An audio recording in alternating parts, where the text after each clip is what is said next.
Bopl Battle is a game all about combining abilities to make these wacky combos, and this one is definitely wacky. It kind of makes you invincible. But basically how this works is if you time stop at the very top of the map, for some reason you just can't be killed. I don't know why, but as long as you get like in between the space where it kills you and where you can actually be hit, you can't be hit. So you're basically invincible.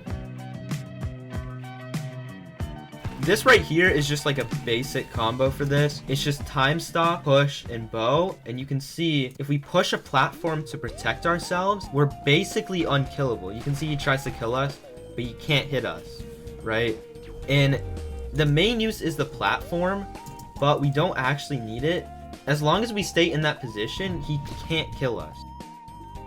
Now the reason we want a platform there is because if he shoots directly upwards, he can actually kill us, and I'll show you guys here.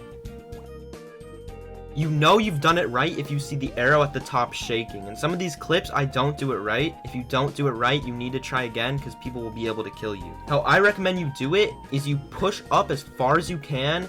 If you let go, it's going to spring back, so that's how you know it's at the max. So you want to push up to the max, jump right at the height, and at the height of your jump, hit time stop. If you don't time it right, it's not going to work.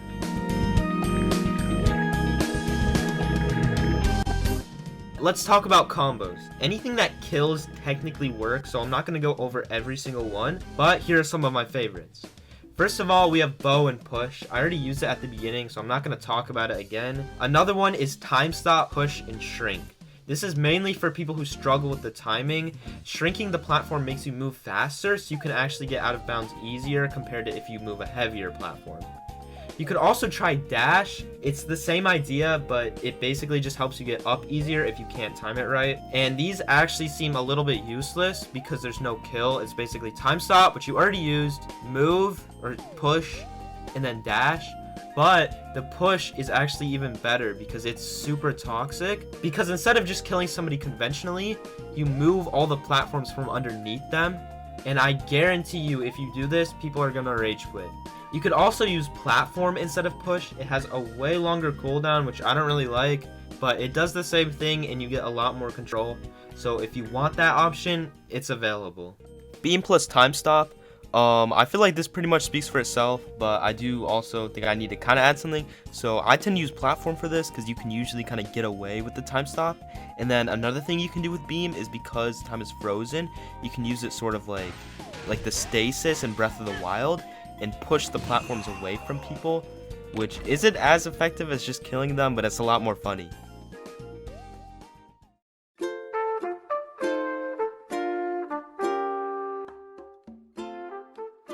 I mean, yeah, that's mostly it, but there are still some other stuff you can do to make it easier, and I'm also going to talk about some of the counters. So first of all, how to make it easier, just do it on the moon. The moon has lower gravity, so obviously you jump higher, and that means it's a little easier to glitch out of bounds, and it gives you a little more leeway to time it wrong because, you know, you just go higher. Another thing is if you get smaller platforms, it's easier because you can pull them up more, and just generally I would recommend practicing it. The timing is a little tricky to get at first, but once you figure it out, you should be able to consistently do it.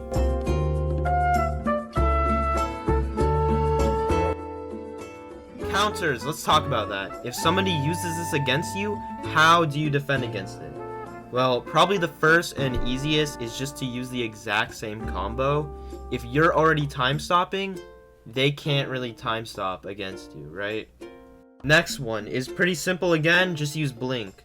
Basically, they're not actually invincible, they're only invincible from the sides. You can actually kill them from the bottom, so as long as they don't have a platform underneath them, if you blink that, you can kill them, you can shoot something at them. There's also another technique, which I'll show you on screen right now, is that you can hit them at a very specific angle using beam. For some reason it doesn't work with anything else, or it's just like extremely hard to do, but if you shoot beam upwards and then move it down, that way you can get them. If you try shooting it up and then moving it to the side, or just trying to shoot them from the side, it's not going to work. But if you angle your beam downwards as you spray it, you're probably going to be able to kill them. Do you guys like bragging to your friends? Well, I do, and I need to beat them in subscribers by the end of the summer, so when I come back to school, I can brag to all of them. So that's why I need you guys to help me get to 1K before the end of the summer, so that way I can start making money on my YouTube channel, and so I can brag to my friends.